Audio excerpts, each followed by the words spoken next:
할렐루야. 사랑하는 대강의 가족 여러분, 오늘 하루도 하나님의 말씀과 동행하는 삶이 되길 소망합니다. 오늘 함께 나눌 하나님의 말씀은 다니엘 6장 25절에서 28절 말씀입니다.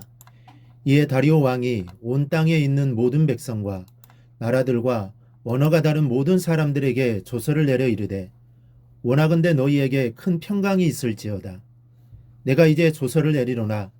내 나라 관할 아래에 있는 사람들은 다 다니엘 하나님 앞에서 떨며 두려워할지니 그는 살아계시는 하나님이시요 영원히 변하지 않으시리시며 그의 나라는 멸망하지 아니할 것이요 그의 권세는 무궁할 것이며 그는 구원도 하시며 건져내기도 하시며 하늘에서든지 땅에서든지 이적과 기사를 행하시는 이로써 다니엘을 구원하여 사자의 입에서 벗어나게 하셨음이라 하였더라. 이 다니엘이 다리오 왕의 시대와 바사 사람 고레스 왕의 시대에 형통하였더라. 아멘. 다니엘을 향한 다리오 왕의 애정은 남달랐습니다. 어쩔 수 없이 다니엘이 사자굴에 던져졌을 때 다리오 왕은 잠을 이루지 못하고 있다가 새벽에 사자굴로 달려가 펑펑 울었습니다. 이미 사자의 밥이 되었을 다니엘을 생각하며 슬피 소리 지르기를, 살아계시는 하나님의 종 다니엘아, 내가 항상 섬기는 내 하나님이 사자들에게서 능히 너를 구원하셨느냐라고 했습니다. 이것은 신하를 아꼈던 임금이 망연자실하는 외치는 소리입니다. 그런데 이게 웬일입니까? 벌써 사자의 밥이 되었어야 할 다니엘이 기적적으로 살아있는 것이었습니다. 머리털 하나 상하지 않는 상태로 말입니다. 이 엄청난 역사를 목격한 다리오 왕은 정부에 조서를 내려 선포하는데 그 조서의 내용이 본문에 나와 있습니다. 먼저 백성들은 하나님을 경외하라고 조서를 내렸습니다. 26절을 보면 내가 이제 조서를 내리노라. 내 나라 관할 아래에 있는 사람들은 다 다니엘의 하나님 앞에서 떨며 두려워할지니 그랬습니다. 떨면서 두려워한다는 것은 경외한다는 말입니다. 즉 온 백성들은 여호와를 경외하라는 내용의 조서를 공포한 것입니다. 여기서 다리오 왕은 다니엘의 하나님 앞에서라는 말을 했습니다. 사자굴 속에서 구원을 베푸시는 전능하신 그 하나님을 자신의 하나님이라 하지 않고 다니엘의 하나님이라고 표현한 것입니다. 그래서 대부분의 학자들은 다리오 왕이 개인적으로 회심한 것이 아니라고 주장합니다. 그러나 어쨌든 다리오 왕은 다니엘의 하나님을 존중하라고 말합니다. 이러한 사실은 다니엘의 하나님, 이스라엘의 하나님을 세상에 섬김을 받는 여러 신들보다 분명히 더 탁월한 존재로 인식하고 있었음을 알 수 있습니다. 여러분, 하나님은 다니엘의 하나님만이 아닙니다. 우리 하나님은 우주의 하나님이요 만 백성의 하나님이십니다. 그리고 그 하나님은 나의 하나님이 되시는 것을 믿습니다. 따라서 우리에게는 다니엘의 하나님은 곧 나의 하나님이시라는 믿음이 있어야 합니다. 모세 하나님은 곧 나의 하나님이요 엘리야의 하나님도 나의 하나님이 되신다는 고백이 있어야 합니다. 그럴 때 그 하나님이 나의 하나님이 되어서 나와 함께 하시는 것입니다. 그 나와 늘 동행해 주시는 것입니다. 내 문제를 해결해 주시는 것입니다. 이런 믿음의 축복이 여러분에게 넘쳐나길 기도합니다.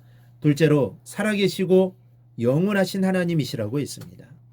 26절 중반절에 그는 살아계시는 하나님이시오 영원히 변하지 않으실 이시며 라는 내용이 있습니다. 여러분에게도 이런 고백이 있으십니까? 하나님은 살아계신 분이시다. 하나님은 영원히 어제나 오늘이나 내일이나 동일하신 분이시다. 그 하나님은 나의 하나님이시다. 이 믿음이 충만하기를 바랍니다. 우리가 믿는 하나님은 죽은 하나님이 아닙니다. 냄새도 못 맡고 말도 못하는 목각 우상 같은 존재가 아닙니다. 지금도 살아계셔서 여러분의 손을 붙잡고 동행하시는 분이요 어제나 오늘이나 영원토록 동일한 사랑과 능력을 베푸시는 분이신 줄 믿습니다. 따라서 인생의 어려운 난관을 만나거든 주님이 지금 내 손을 꼭 붙잡고 계시다는 믿음으로 용기 내어 전진할 수 있기를 바랍니다. 그럴 때 우리 앞에 놓여 있는 문제들을 해결해 나갈 수 있는 것입니다. 그리고 실제로 주님은 늘 우리와 함께 하십니다. 내가 아닌 것 같다라고 생각하지만 그렇지 않습니다. 주님은 늘 나와 함께 하십니다. 이러한 믿음의 확신이 있어야 합니다. 그 확신이 나를 살게 하는 것입니다. 셋째로 구원을 베푸시는 하나님이시라고 했습니다. 27절 말씀을 보면 그는 구원도 하시며 건져내기도 하시며 하늘에서든지 땅에서든지 이적과 기사를 행하시는 이로써 다니엘을 구원하여 사자의 입에서 벗어나게 하셨음이라 하였더라. 하나님은 하늘에서든지 땅에서든지 언제 어디서든지 구원을 베푸시고 건져내시는 분이시라는 겁니다. 그 하나님이 다니엘을 사자의 굴에서 구원해 주셨다는 겁니다. 그렇습니다. 우리 하나님은 구원의 하나님이십니다. 죄로부터 구원은 물론 사망으로부터 구원, 인생의 고난으로부터 구원의 손길을 베푸시는 분이심을 믿습니다.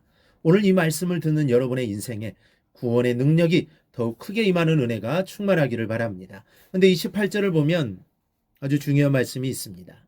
이 다니엘이 다리오 왕의 시대와 바사 사람 고레스 왕의 시대에 형통하였더라. 다니엘이 형통했다고 말합니다. 그런데 다니엘의 삶을 돌아보면 형통한 삶이 아니었습니다. 불통의 삶이었습니다. 그런데도 자기 삶을 가리켜 형통하다고 말하고 있습니다. 어째서 그가 이 같은 말을 하는 것일까요? 그것은 그가 어떤 삶의 자리에 처하든 하나님께서 그 삶 가운데 함께 하셨음을 알았기 때문입니다. 비록 환난과 시련의 풍파가 매섭게 몰아치지만 하나님께서 확실히 그를 보호하시고 지켜주실 것을 믿었던 것입니다. 그렇기에 그가 누리는 평안과 형통은 누구도 빼앗아 갈 수 없는 것이었습니다. 그래서 그가 말하는 형통은 세상 사람들이 생각하는 것과는 다를지 모르지만 참으로 온전한 형통이라고 할 수 있습니다. 왜냐하면 성경이 말하는 형통은 시련에도 굴하지 않고 환난에도 무너지지 않으며 죄와 제약 세상의 풍파 앞에서도 의연히 굳게 서서 믿음으로 전진하는 것입니다. 우리에게도 이런 믿음이 있기를 바랍니다. 그리하여 늘 형통의 삶을 살아가기를 바랍니다. 그래야 시련과 풍파 속에서도 우리를 구원하시고 축복의 길로 인도하시는 하나님으로 인하여 참된 형통을 체험하기를 주님의 이름으로 축원합니다.